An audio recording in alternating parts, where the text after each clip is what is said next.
morning, good afternoon, everyone. My name is Anthony Bloome, the Executive Director of the Mobiles for Education Alliance, and wanted to thank you all for joining us at our second day of our symposium.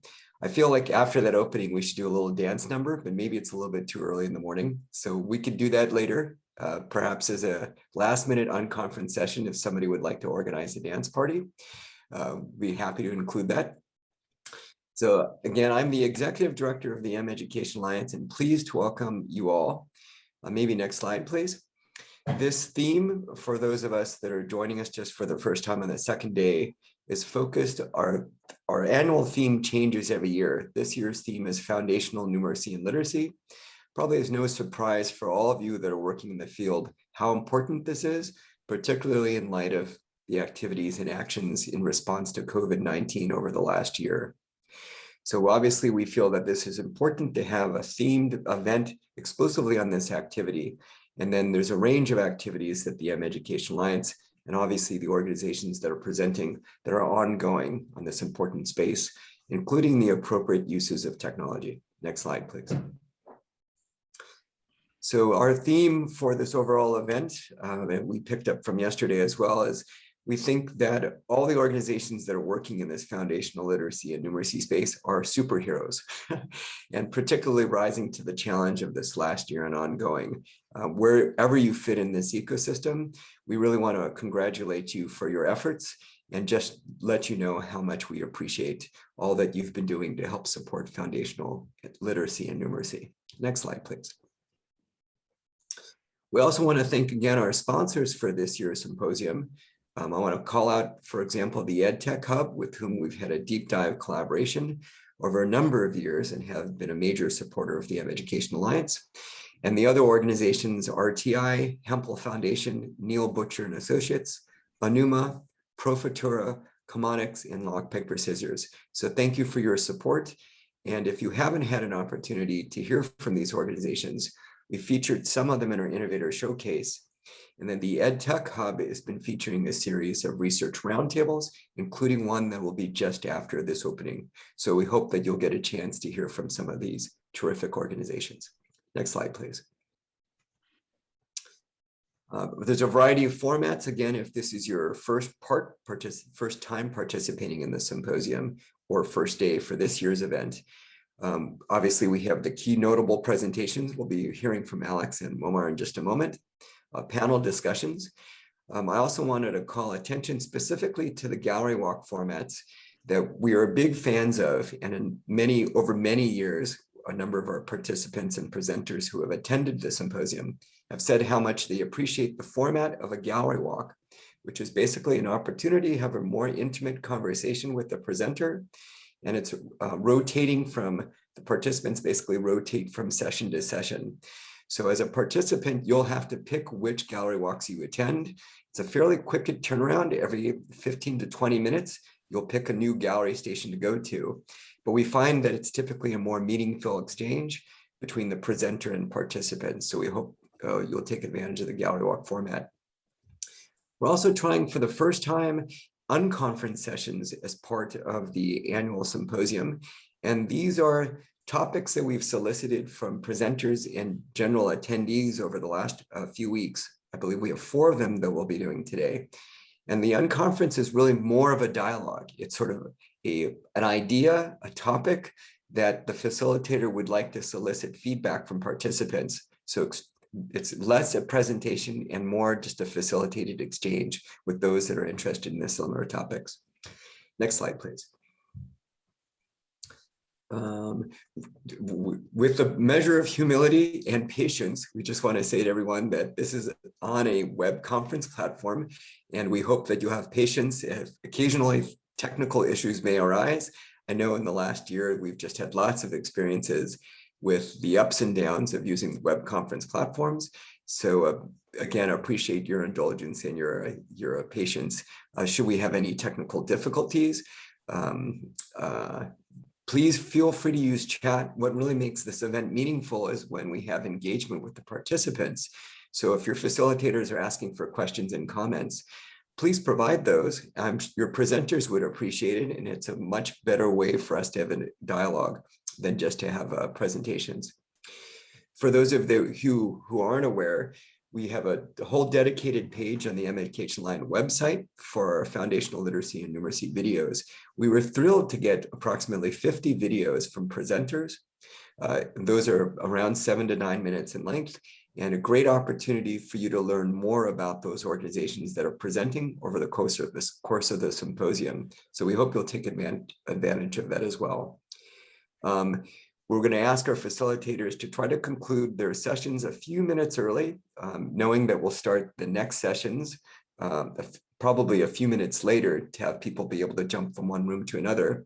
But obviously pace yourself. We have a lot of exciting presentations, so feel free to get up and stretch. Again, I hope you enjoy this symposium, so have fun. So without further ado, what I'd like to do is introduce our two keynote presenters today.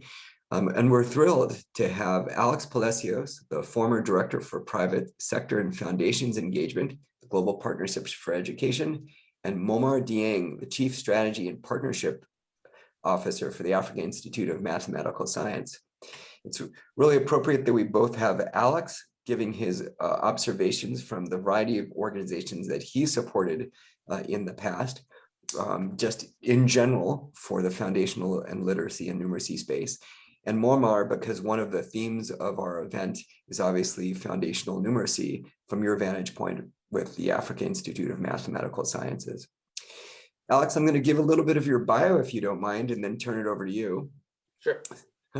So Alex Palacios has served until his recent retirement as Director for North America, the Private Sector and Foundations at the Global Partnership for Education. GPE, which is hosted by the World Bank, is the only multilateral partnership exclusively devoted to ensuring that all children in the world's poorest countries receive a quality basic education. Alex joined the GPE Secretariat in July 2013 and also served as the organization Chief of Staff. Prior to joining GPE, Alex served as the Director of External Relations in the Secretariat of Gavi, the Vaccine Alliance, a Geneva-based international organization dedicated to saving children's lives and protecting people's health by increasing equitable access to vaccines in lower income countries. So obviously quite relevant for the global response to COVID, Alex. Just can't imagine in terms of a more relevant background. I was also excited to see, Alex, that you previously worked as a staff member for the United Nations Children's Fund, UNICEF, and for the US Fund for UNICEF, both in New York and Washington, DC. And you were also the Assistant General Counsel and Attorney Advisor for the US Peace Corps and Inter-American Foundation. As a previous staff member at Peace Corps, Alex, it was really exciting to also see that that was part of your career path. Alex, just to turn it over to you, would welcome your just welcoming and opening comments in regards to our second day for our symposium. Thanks for joining us, Alex. Thank you, Tony. Much appreciated. I'll try to be brief in knowing that there's a lot to be done today. I just want to thank you and the members of the Alliance for the opportunity. I think we're pleased, GPE, to be a longtime partner of the mEducation Alliance, and I think as many may recall who are on this in this call now, that our Deputy CEO, Charles North, participated in the Alliance's 10th anniversary some 9 months ago or so. I remember very distinctly in my early days, shortly after joining GPE, speaking before the Alliance a few times. And there's a lot of water under the bridge over those years. And my congratulations to Tony and the team for doing so much to advance awareness and also our thinking over those years. I think it's been very, very profitable for all in a sense. I want to note that given my previous role, that GPE is very proud to feature the private sector among our active and engaged constituencies. Exactly 2 months ago, members of that constituency and also of the Alliance through GSMA made vitally important commitments to support GPE with their strategic capabilities, particularly around data challenges. Our engagement with the business community is not about money. It's about the strategic capabilities that the business community can provide. In our case, it happens to center around data and their advocacy and marketing and communications capacities. But of course, obviously, EdTech would be one area to consider as we move forward. Let me just briefly summarize GPE's key messages in this area. We believe that with the right teacher and real accessibility, technology is indeed a powerful tool to enhance children's learning experience. EdTech interventions should be designed so that they can reach the poorest children, can be used as scale, and address local education goals. There isn't sort of one model fits all. I think we've got specific needs in specific countries. COVID-19 has accelerated the transition to blended learning and teaching. Since April 2020, GPE has mobilized more than $500 million for COVID-19 support to 66 countries. Over a third of these grants support remote learning initiatives, including EdTech. Let me give you a few quick examples. In Zambia, GPE grants are providing additional teacher training on how to use technologies to monitor student performance and to identify children who may be at risk of dropping out. In Rwanda, a GPE grant is supporting radio, television, and online learning, as well as a public campaign to prevent gender-based violence and teenage pregnancy. And in Malawi, the government is distributing solar-powered tablets preloaded with educational content that don't require any connectivity. So GPE is supporting countries to implement a combination of distance learning approaches based on their needs and context and build stronger and more resilient education systems. And I might just note that one of the main concerns that we have at this point is that there's so much, if you sit in Washington or you sit in New York or London, you're sort of thinking about building back better, it's the term of the day, whereas in developing countries, they're still very much in the throes of the pandemic, and that we need to just recognize that it's not really yet about building back better in those settings. Yes, building stronger systems, strengthening resilience, but they've got a long way to go. And that terminology doesn't really, I think, resonate in those settings. As countries do roll out EdTech that will be used well beyond the pandemic, however, GPE is positioning to support them using a systems approach with a focus on equity and bridging the digital divide at scale. I would like to note that our new vice chair recently met with developing country ministers attending the Global Education Summit in late July and explored their needs and priorities as they continue to address COVID's impact and challenges, and as they think of a post-COVID future.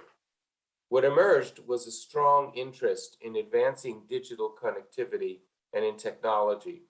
Virtually all developing country partners, many at ministerial level, present in that discussion in late July, spoke to this. I'm certain that everyone listening in today is aware of this shift in interest and the opportunity to leapfrog over the years ahead. I think if we can work together to ensure equitable accessibility and well-trained and supported teachers in the classrooms of the future, virtual and otherwise, then this can become not just a shift, but a paradigm shift that will be part of how we transform education. Happy to answer any questions if time permits. Alex, thanks for a great stage setting about the international collaboration, current investments that GPA has been making in technology, but also the humility that you've mentioned in regards to the role of technology as just a piece of addressing this issue, but obviously the constraints that we also have vis-a-vis a developing and developing country context. Alex, your speech reminds me of, you were probably the, from our third or fourth symposium, the keynote presenter that we had. And if you recall, Alex, immediately after your presentation, we did this exercise with everybody in plenary to create a book. I don't know if you remember that as well. Yes. We had stations that we were basically, people were coming up with a theme. Then we had our colleagues from SIL with the Bloome software. We had folks from NSF talking about STEM related topics. We then printed out the books as well. So I think it also fitting that we've had you come back when we have the theme again for this year on foundational literacy and numeracy.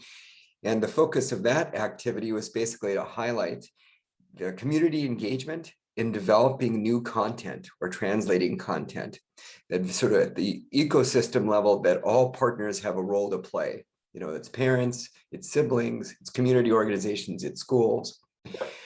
Basically, maybe a question, Alex, given your approach vis-a-vis sort of partnerships, are there a few other partnerships you might like to highlight, whether it's private sector, public sector as well, some innovative partnerships that you might just want to sort of reference as a good example of other models of partnership or collaboration? Anything come to mind?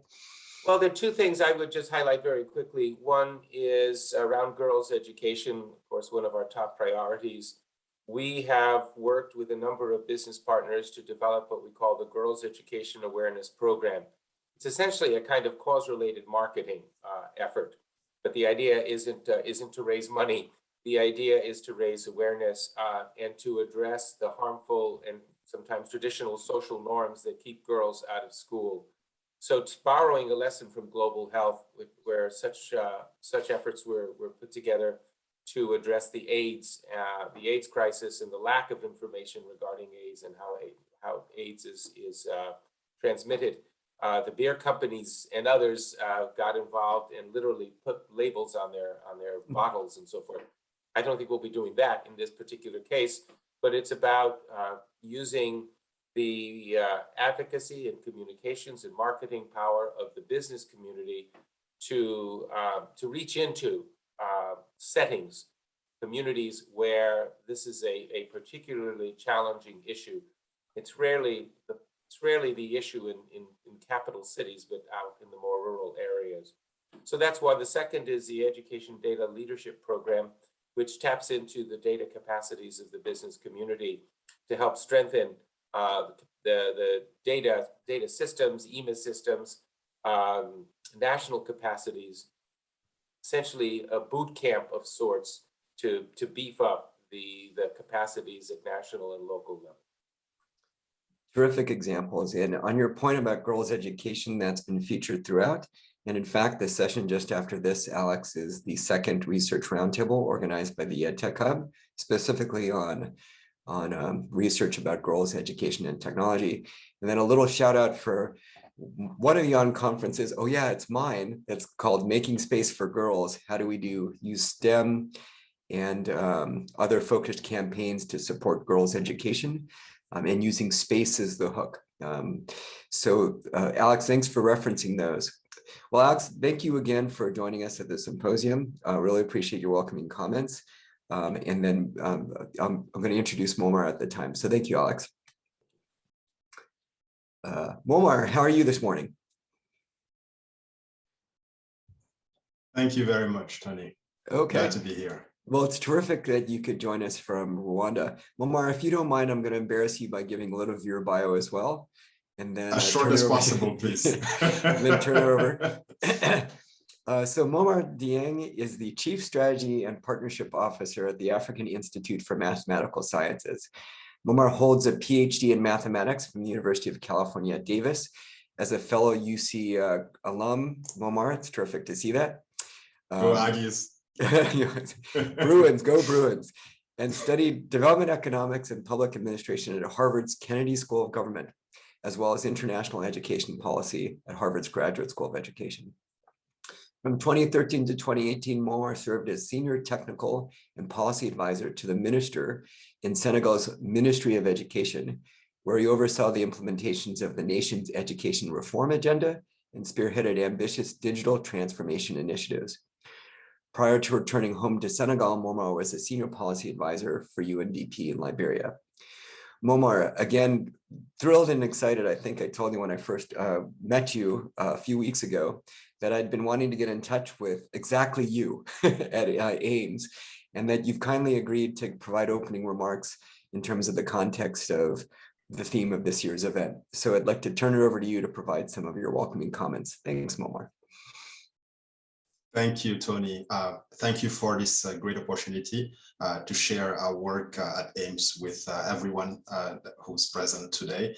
And it's great to be on a panel with Alex, actually. I can attest just to add a small comment on what he said, I can attest to the important work that the GPE does, because as you mentioned in a previous life, I was working for the Ministry of Education in Senegal, and I was actually on the receiving end of the very important and critical support that the GPE gives to ministries of education around the world on topics like EMIS. I was actually leading the overhaul of the EMIS system in Senegal, and GPE was a critical partner in that. So just to echo that, I think that international cooperations are extremely important, especially for countries in sub-Saharan Africa, which are, as Alex pointed out, still reeling from COVID and from other shocks. COVID was just the latest, but there have been other health-related, pandemic-related shocks in West Africa. We've had Ebola and other natural disasters that have really hurt the education systems. The security situation in many of the Sahel countries is also particularly of concern, and especially when it comes to girls' education. So this is, in fact, as Alex put it very well, the stage, the challenging stage in which the African Institute of Mathematical Sciences is trying to do its work. So just in case some of our listeners or viewers are not familiar with AIMS, let me just quickly introduce what AIMS is, who we are and what we do. We are a network of Pan-African Centers of Excellence. We have 5 centers around the continent, one in Senegal, in Cameroon, in Ghana, Rwanda, and South Africa. AIMS was created in 2003 to basically provide top training to young Africans on the continent, the kind of training that they would have had to go to Europe or to the US in order to see. We are providing it, bringing it right here on the continent for them. We have mostly master's and PhD students in mathematics and mathematical sciences, so that actually covers a broad range of disciplines. It includes climate science, modeling, or artificial intelligence. We are about to launch a master's program in epidemiology, which is actually has been spurred by COVID and the realization that many of the organizations on the continent, such as WHO Africa and others, CDC Africa, lacked the kind of human resources they needed to do the modeling that was required for COVID and for other pandemics and then other health concerns on the continent. So AIMS will be training the kind of resources that would be required to do that in partnerships with WHO Africa and with CDC Africa. So we are at the top tier of the education system at the master's and PhD level. We also have research programs, and we put a lot of emphasis on public engagement, on advocacy around math and science on the continent. And within our training programs, one of the programs that I'm actually most excited about is the teacher training program. And that's my segue into our topic on foundational literacy and numeracy, on foundational numeracy in particular. AIMS has been training math and science teachers across the continent for now almost 20 years. So we've been working in close partnership with governments. Not only in the 5 countries where we have centers, but beyond that. And one of the things we've realized, the experience that we've gathered from that, is that it's a little bit it's almost difficult. It's a very difficult task to try to train students at the master's level if we don't build together with our partners the pipeline that would actually create the kind of talent that we are looking for. So that's why we are putting more and more emphasis on teacher training, and math teacher training in particular, because we realize that that's one of the areas in our education systems in sub-Saharan Africa where we probably have the biggest weaknesses. And over the past few years, we've reached about 6,000 teachers across 10 countries, and these teachers, who are mostly at the high school level, have in turn impacted about 1.5 million students. So we are pretty proud of our achievements in terms of our teacher training programs, but there is still more to do. There is a lot more to do. I'm sure that everyone is familiar with the statistics that by 2050, half of Africa's roughly 2.5 billion inhabitants will be young people under the age of 25. We need to train them right now. And so the 6,000 teachers and the 1.5 million high school students that we've reached is literally a drop in the bucket compared to what AIMS and other partner organizations need to do in order to strengthen the capacity of teachers across the continent, math teachers in particular, and to really change the whole approach and sort of the mindset when it comes to teaching. You've mentioned girls' education. This is one of the areas where we feel that there is particularly a lot of work to do in terms of ensuring gender balance. At AIMS, at the master's and PhD level, we are ourselves struggling to reach the 50% quota that we have fixed for ourselves. We hope to reach it in the next 5 to 10 years in terms of the intake of master's students at AIMS centers. But again, obviously this starts extremely early. And to take it back to foundational literacy and numeracy, we realize that girls are excluded extremely early in the pipeline from primary school because, again, there isn't this gender responsive pedagogy and this the teachers are not trained to be mindful of all of the tools that could be at their disposal in order to make sure that all children, boys and girls, are really set up for success when it comes to mathematics, and that starts very early on. So these are the kinds of things that we work on in terms of our teacher training programs, and we are extremely excited to work with the partners that the Education Alliance has gathered over the years in order to do more and do it in more places across the continent. So I'll stop here, and maybe if there are questions, I'd be happy to go into more details. Thank you again for the opportunity. Momar, same right back at you. Thank you for taking the time to speak with us as well. Momar, maybe just a quick question. We will conclude so we have enough time just to transition to next. Is there a particular partnership that you'd like to call out, whether it's with the government, a private sector organization, a university? The same basically question to Alex, just by way of example. Anything come to mind? We are particularly excited about the private sector and tech companies because, as I mentioned, youth is going to be, the youth bulge is going to be one of Africa's challenges, as well as its biggest opportunity really to leapfrog over the next 10, 15, 20 years. How do we reach all these young people across the continent in such disparate geographies? It's going to have to include technology. Technology is not going to be the silver bullet, but we have to use technology in order to be able to do this. And so we are particularly excited that COVID has forced all of us, but particularly AIMS, to switch to a hybrid delivery model and to be able to think harder about how we teach math and mathematical sciences remotely with the use of technology at all levels. So we are very excited about experimenting with that, and we are takers for any collaboration opportunities on that front. Well, we'll take you up on that, Momar. I hope that we can, with the mEducation Alliance, its math power, but also the range of organizations that are presenting yesterday, today, and tomorrow, that a number of them will take advantage of AIM's great work and identify areas of collaboration as well. Momar, again, thanks to you and Alex for taking time from your respective time zones to join us this morning, and look forward to the ongoing relationship with both AIMS and with GP. So wishing you guys a great day, and hopefully you'll be able to jump into a few of the sessions over the next 2 days. Thanks, Momar and Alex.